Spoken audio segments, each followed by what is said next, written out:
Hey y'all, this is Mariah Sincere. How are y'all doing tonight? So this is gonna be I guess this isn't my first time going live on this channel. This is like one of the first times I'm going live in a long time. And I'm just gonna try to like start doing these. I know I have a small following, but I said I gotta start somewhere. Like I'm not about to wait till my channel grows to a certain amount of subscribers for me to start, finally going live. With that said, guys, how are y'all tonight? We gonna talk about this. Brittany Renner kissing Charleston White. Oh my god. And guys, y'all give me a minute because I'm trying to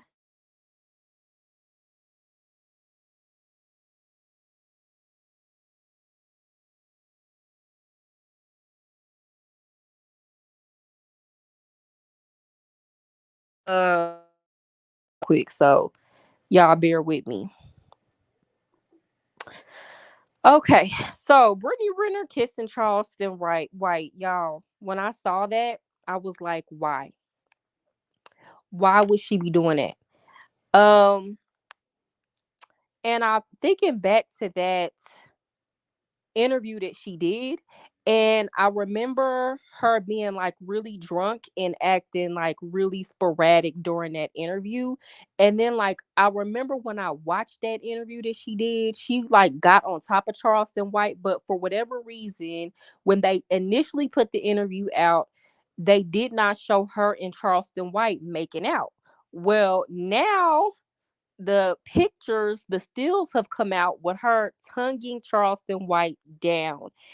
And first of all, let me just say this. I'm going to talk about this with some compassion because when watched that interview, I said, this girl is losing her mind. Literally. And it wasn't just that she was drunk, which, ladies, let me tell y'all something. If you are in a room full of men, if you're around men, period, you should never drink to the point where you're drunk. That is not safe. And I don't think people explain that to us enough growing up. Like, not even in a room full of male family members should you get that drunk. You are never safe drunk around men, point blank, period. Right? So she got sloppy drunk, but on top of that, I think she was kind of dealing with some issues because her child's father just got married to another woman not too long after they broke up.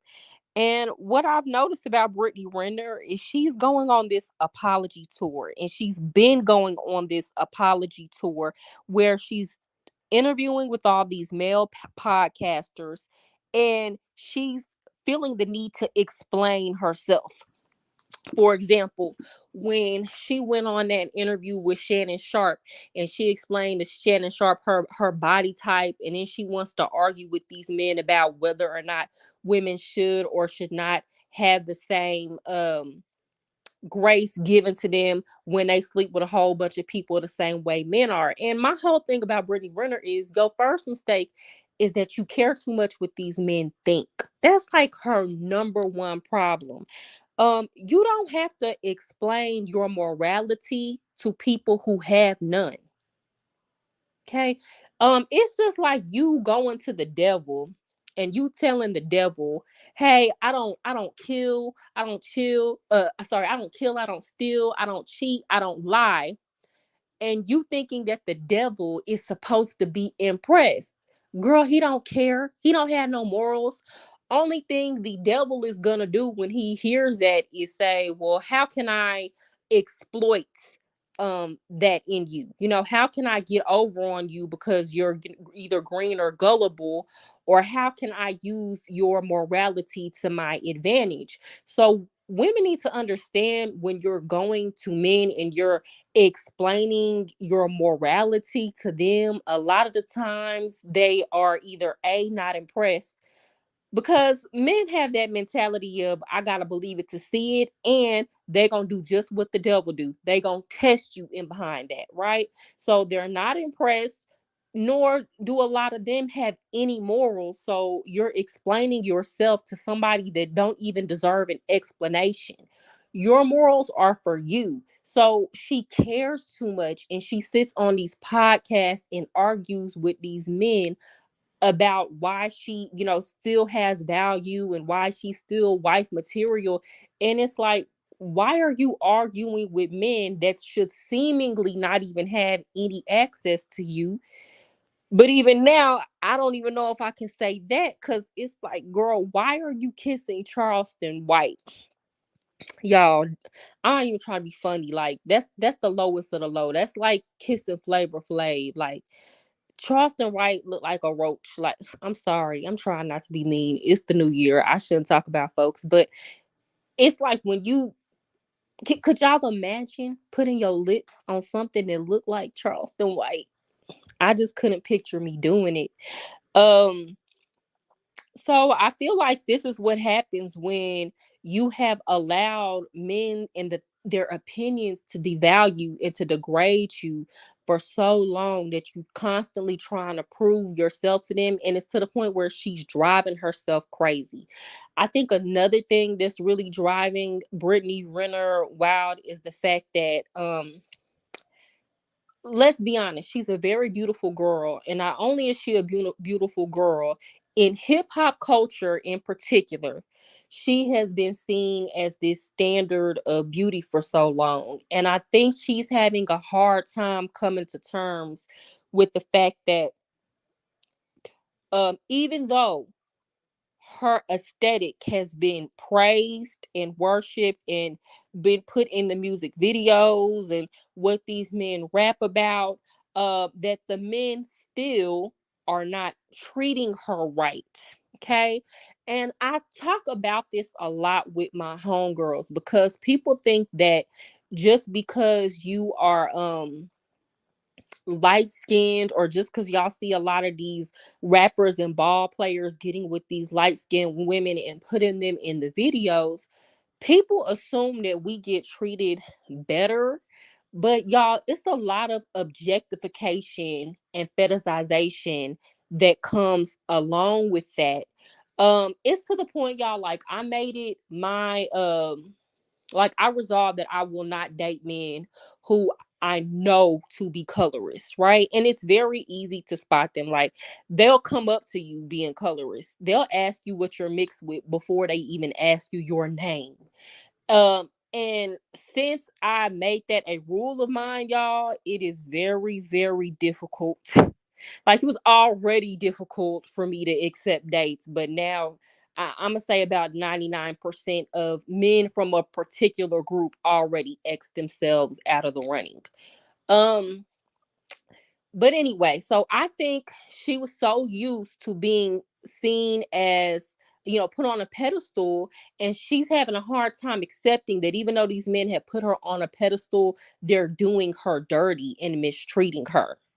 Um, and I think now that she's kind of getting older and she's seen that they've just kind of used her and tossed her to the side, it's breaking her down mentally. And she wants to continue to explain why she's done the things she's done. And I'm going to come at this from a compassionate angle, because this isn't necessarily just light skinned women, even though these were the women that were most talked about in the songs and videos. But my generation of women, and you know this, if you went to school in the late 2000s, if you went to college during that Drake era, Migo era, y'all know what I'm talking about.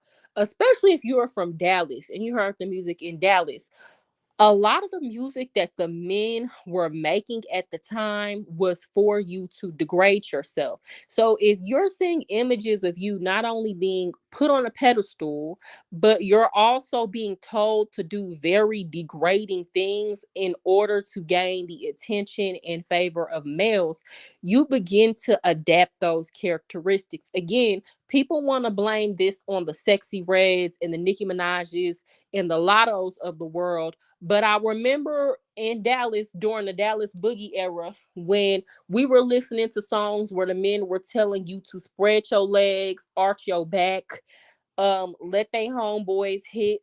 it was so much dirt and filth and grime in that music.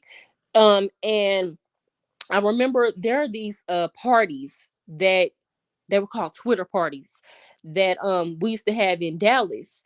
And I remember going to one of these parties, and y'all, I kid you not, there were a couple girls that were in the bathrooms. The boys were going in and out of the bathrooms. Like, these parties were so wild. And I went to one like completely sober. And I remember telling my friends, why are we here? But nobody wasn't doing anything that the music wasn't telling them to do. Y'all get what I'm trying to say? So I feel like you have women like Brittany Renner who kind of grew up in that era. Not only did she grow up in that era, she grew up in that era and she was on social media really, really heavy. And a lot of her worth was based upon her looks. That's how she got deals and brand endorsements and is making all of her money. So she put herself into this box to where now, even if she wants to try to step out of that, it's really difficult for her. I've seen on some of her, like she did that challenge. Y'all know where you take the phone to the ceiling, and she tried to keep it a little bit more PG than what she normally does. And people weren't trying to see that. They were like, I remember 2016 Brittany would have been busting this wide open, would have ate this up. So people are not letting her get out of that box. And that's one of the dangers of over sexualizing yourself in the public eye. And honestly and truly, I don't want to sound like I'm judging her too much, even though I'm not gonna lie. I'm really grossed out because it's Charleston White. Like, Charleston White looked like he missing about 5 or 6 teeth in the back of his mouth. Like, Charleston White looked like he got some things rotting in his mouth. I just can't believe she did that. Um, but at the same time, I really do feel for this girl. So, what are some lessons that we can learn? Because I'm about to get off this live because I got to go to work in the morning. What are some lessons that we can learn from Brittany Renner? As a woman, you should not be concerning yourself with the opinion of men. Okay, you should not be explaining to them your body counts. Okay, you should not be explaining to them what you do and do not do. You just show them what you do and do not do. Okay. B, don't get drunk around a whole bunch of men. Okay, especially men that you don't know.